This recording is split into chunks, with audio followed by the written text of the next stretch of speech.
So outstanding practice yesterday with full pads. We put in short yardage. We had a lot of one-on-ones, bump combo drill, team run, a lot of competition. Some guys stepped up. We talked about next man up. I thought that Keishon Butte had a great day yesterday. Jacobin Guillory, those guys were making plays. Over the weekend, we had a lot of time to think about things that are going on. I talked to the team yesterday. I talked to Pete Carroll, my mentor, about how he's handling the things outside the football facility, the social injustice, racism, and we talked about it as a team. And we're getting more educated about it, letting our guys voice their opinions, talking about the things that they're going through, and how we can be a part of the solution. I think it was a great, great day yesterday. Tremendous leadership on our football team, led by Jacoby Stevens and Andre Anthony and Miles Brennan. Those guys are doing a great job of leading our team. They had a player-only meeting for about 15 minutes to discuss JaMarr leaving and to discuss Tyler leaving, obviously stepping up and not blinking and doing the things that we need to do, one team, one heartbeat. I thought it was a tremendous day for our football team. Obviously, over the weekend, JaMarr and Tyler decided to leave. We wish them the best. They did everything that they could for LSU while they were here, helped us win a championship, very integral part of our championship football team.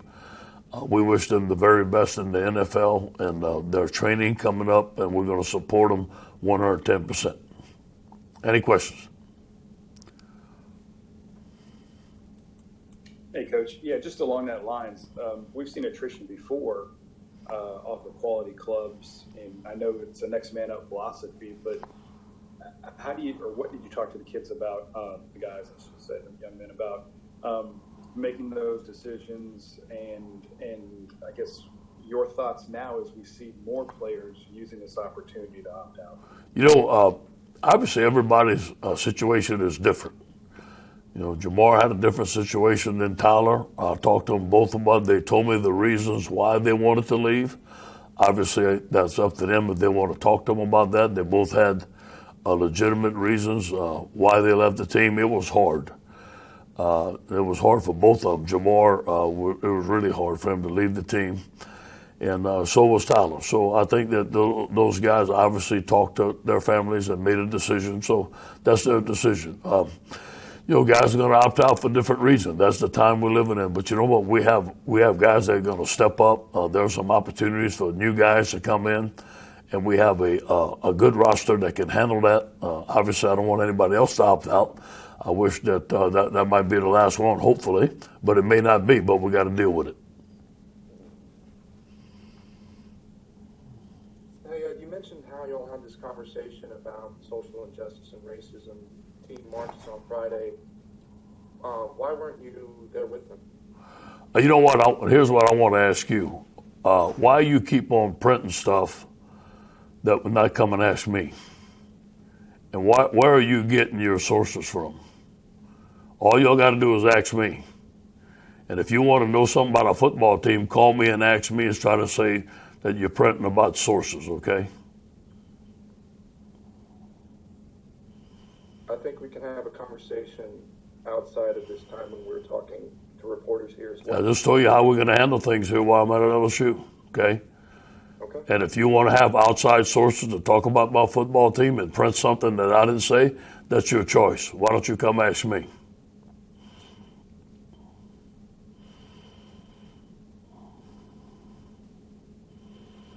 And obviously, I understand a lot of it's going to stay in-house and whatnot, but I'm just curious what that experience was like for you on Friday and whatnot, just kind of learning from the players. Yeah, it was different, obviously. But at the end, I had a meeting with the players. They voiced their opinion. I voiced mine. That was all handled in-house. I thought it was a good growing experience for both of us. For me as a head coach and for our football team, and for me to listen to what the things that are going on with them and why they did it, and being a part of the solution. So I thought that it ended up being a very productive day.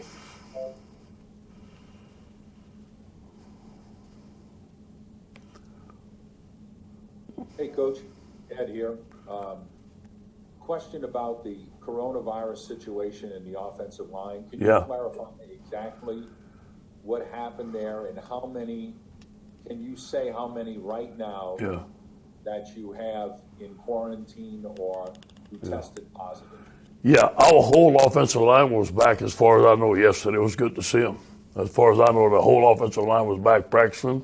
You know, and I'm not going to give numbers, but, you know, here's what happens. There's a couple of guys that are going to be positive, maybe more, but there's some guys that are going to be around them, so they have to get quarantined. It's just like it is. But you know what? It's good that it happened now and not in the middle of the season. I tell you what, our team did a great job of adjusting. Our coaching staff did a great job of adjusting. So we got a whole offensive line back. We had a very physical practice yesterday. We didn't have any physical practices last week because of that. And it's just a situation. And it may come up with another unit. We just have to deal with it.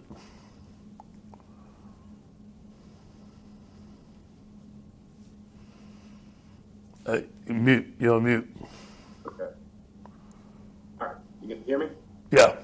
Okay, awesome. I was just curious, just obviously with Tyler now gone, you guys have lost, I think 4 defensive linemen that were veterans for you guys. Just kind of, how has the depth, chart kind of shifted, and just kind of how do you think some guys are stepping up in the last couple of weeks? Jacoby Guillory had an outstanding practice yesterday, man. The guy made plays. Jacqueline Roy, those guys are going to have to play for us. Glenn Logan, and now Apu Ika is going to start at nose. And what we did is, I'm going to tell you, this was a hard decision. Joe Evans was doing really, really good on the offensive line. I mean, really, really blocking well. I talked to him today. I think that he has a chance to play on defense. So we're going to move him to defense today to add some depth, especially inside.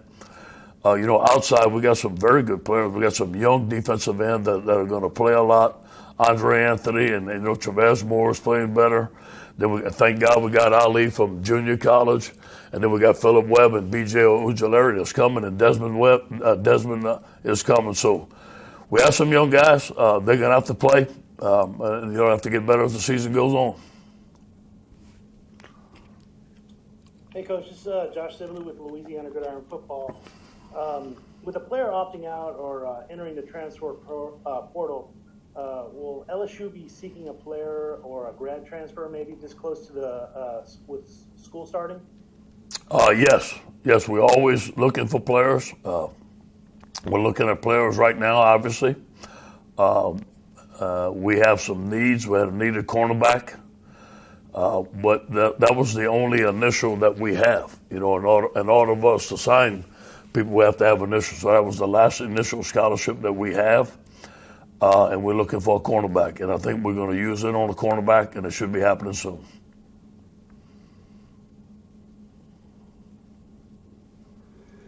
Hey, Coach, can you say why you weren't at the beginning of the march? I mean, we saw you at the end. You spoke and everything.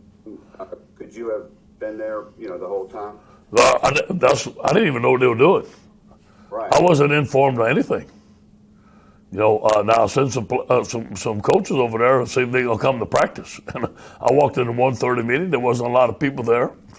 I went upstairs. I got a call. Hey, Coach, the team would like to meet you. They're in the president's office. That's the next thing I heard. As far as the march through campus, I wasn't informed and all that. I wasn't, I didn't know anything about that. That was a players only deal. So I went with them when they called me, and that was at the president's office, and I'm glad I did. Thanks.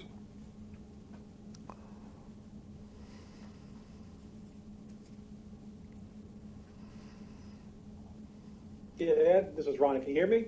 Yeah. Yeah. Are there any other, players on your team who think may opt out this season that you've kind of talked to or try to anticipate? I mean, has that been the hardest thing to try to figure out? Yeah. There's a couple of guys that are thinking about it, to be honest with you. And again, everyone's for different reasons, maybe family reasons or maybe health reason, or they may have something that they feel they need to opt for. Maybe there's one or two that I know are thinking about it. Hopefully they don't. But again, if they do, that's what we're living in. But we have depth. And if they do opt out, we're still going to have a great football team. Hey, Ed, you mentioned Jacoby Stevens and how he's been leading a lot of things happening away from the field. We saw him, helping with hurricane efforts and stuff like that. How much of it is maybe an asset to have a guy doing that kind of thing off the football field with your football team? Phenomenal. I can't thank him enough for what he's done. He's done inside of, we had a leadership meeting on Monday. Our guys are having a meeting again today talking about things. We really opened up some dialogue and I know who team leaders are. It doesn't take me long to figure it out. When he speaks, everybody's listening. He's very intelligent. He has his family's from Louisiana. He's a great player, great young man. So he's a big asset to our football team.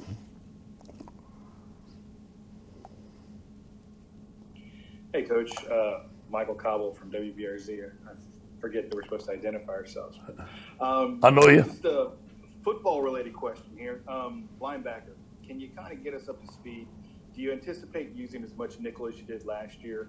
And who is that third linebacker if it's Damone and Jabril right now that are really leading the charge? Yeah, we are. Most of the defenses that we're going to have to play are going to be nickel because of the spread offense. Now, we have practice and base, especially in short yardage when they're getting 22 personnel. We're putting in goal line today, so we have to play bigger players there. But most of all, it's going to be nickel. And, Jacoby Stevens, it all depends. If we need a nickel safety, Jacoby can be there. If we need a nickel corner, it can be Cordell Flott. And I tell you, the guy that's coming along is Jay Ward. So those three guys are really showing up there.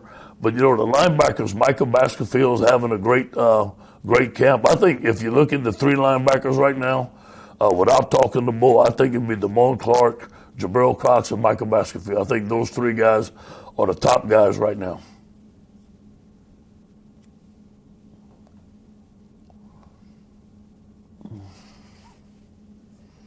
Thank you. Hey, Coach. Paul Boron from Cox Sports Television. I jumped on a minute late, so I hope you didn't already address All right. this. But obviously, you've had an interest in McNeese State. I just wanted to get your thoughts on when you saw Laura coming on shore, Yeah. what your thoughts were, and the school's response to it as well, sending aid over. Yeah, a lot of thoughts and prayers. Obviously, McNeese is close to my heart. Both of my sons played there. I coached there. I have some of my best friends that still live there. I'm in contact, Frank Wilson and his family. I think Frank Wilson's family stayed at my home in Mandeville for a couple of nights. Just we're very close to the situation. Michael Bonnet is here with me now. His sister lives right on the side of my boys, and I'm good friends with his daddy. So we was in great contact with all those guys. Our thoughts and our prayers. It's devastating. It's very hard to watch and to see. But you know what? I know those people are resilient, just like we are, and they're going to bounce back. We sent a truckload of supplies today, and anything I can do to help those guys, our football team, we're going to do it.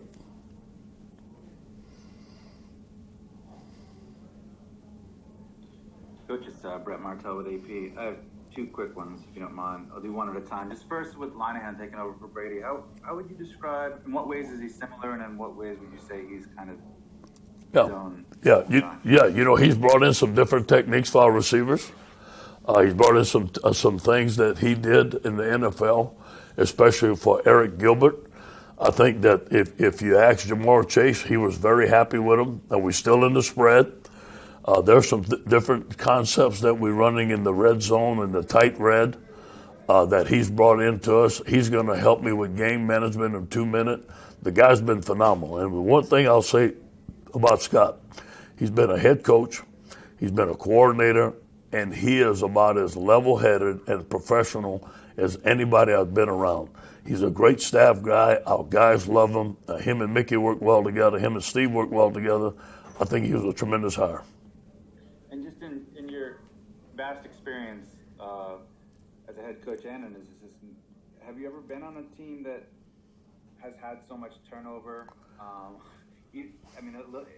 Just not just on the roster, but also some key staff positions and just the season. Yeah, it's going to happen. Championship teams. I'm sure that I don't remember because I wasn't the head coach. I don't remember the turnover, and I didn't have to face that. at Miami and USC, but I'm sure we had them, but it's next man up. And that's why we got to recruit. But that's why you're at LSU. You know, you have some good young players that can play. I know our guys are going to step up, but it is a lot of turnover, but it's a great challenge for our staff.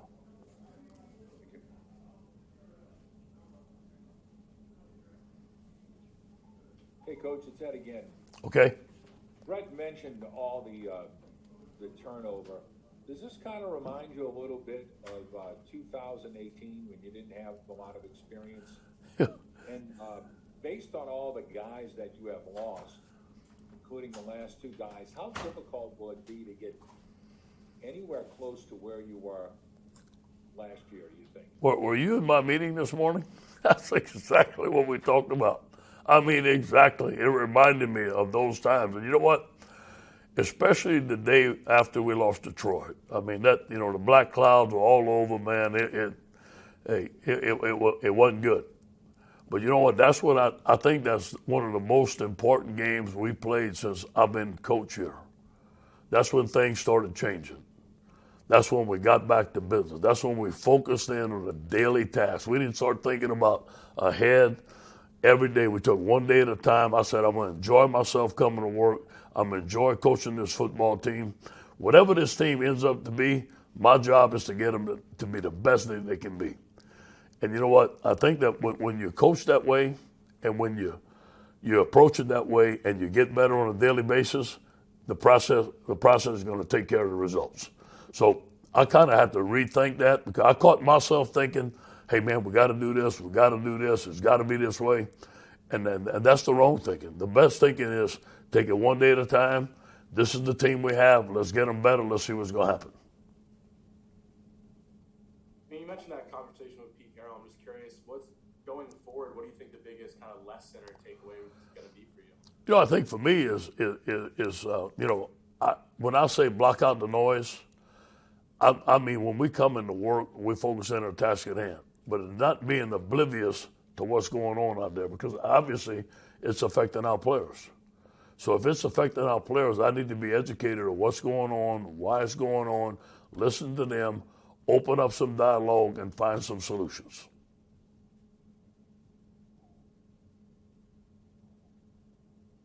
Yeah, Ed, if on your team, if there's any team that can survive a position loss like losing JaMarr, is it the receivers?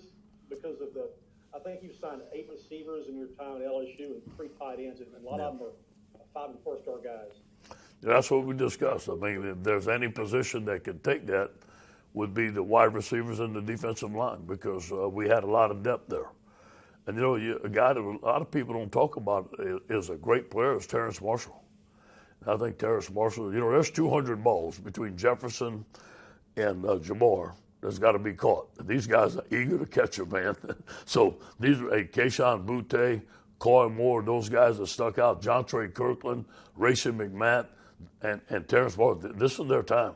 And I think that what you're going to see is guys are going to step up, and there's going to be one new superstar that we don't know about because it's his time.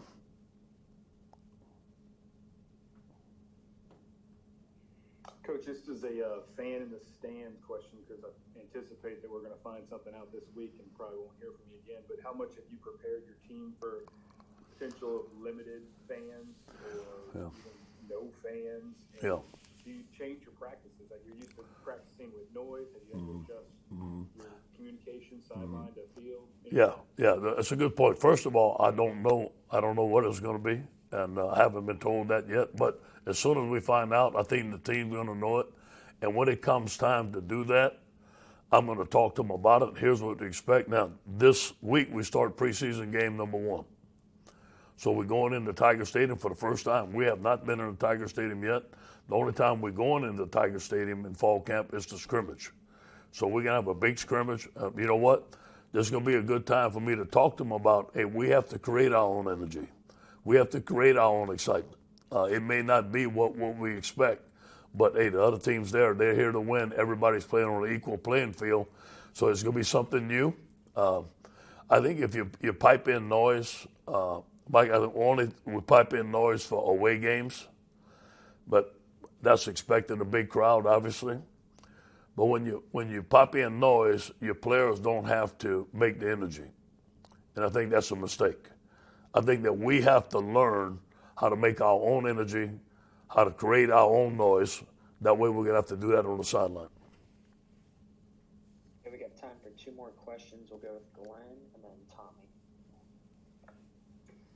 Coach, you're a former defensive line coach, and you really kind of took Tyler Sheldon under your wing. I thought you helped him lose weight. So did that kind of hurt you a little more that he's leaving? Because I think he could have probably really got better this season, whereas Chase would have just maybe been perfect. Yeah. Well, first of all, I didn't want him to leave. I talked to his grandma, I talked to his mom and daddy, and talked to his mentors. And, I thought that he could stay here and be a dominant football player. Now, he's 375 pounds. I think the best weight for Tyler is 330. And I think that he can be a dominant force. And all these things I'm saying, I've talked to him personally. I love him, and I love him like a son. So I hope the best for him. He made that decision. I thought he should have stayed, obviously. But that was his decision. So here's what I told him. I said, hey, get your weight down to 330. Make sure you're in shape. And go have one heck of an NFL career and make us proud. That's all I can say.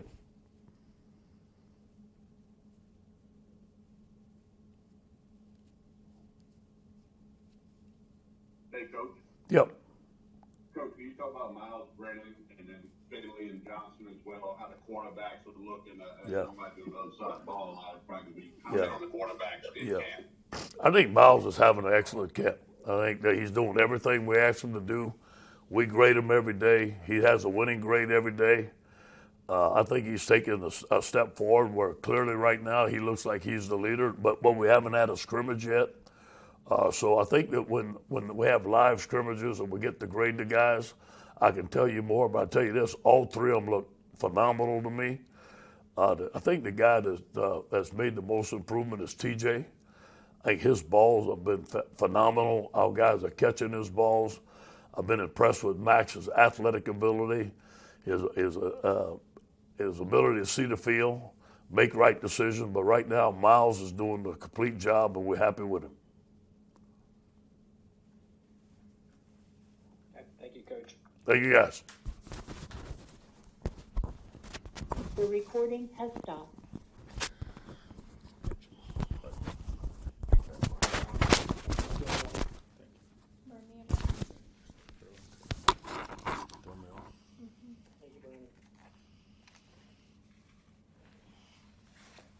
Thank you, guys.